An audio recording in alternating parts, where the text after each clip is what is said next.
Ankara'da Türkiye Böyük Milletler Meclisi'nin yeni Türkiye'nin kuruculuğu ve burada durarak o gördüğünüz büyük lider Atatürk de onu idare etmiştir.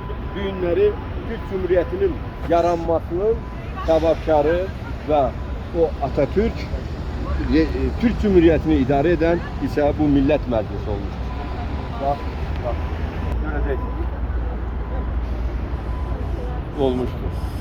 Orada ise Atatürk'ün gördüğünüz gibi Türk bayraklarıyla dalgalanan Atatürk'ün idare ettiği Millet Meclisi'nin ve en büyük şahsiyeti Türk Cumhuriyeti'nin banisi, yaratıcısı ve onu devamcısı büyük bir lideri Atatürk. Biz her birimiz Türk olarak o şahsiyete borçluyuz.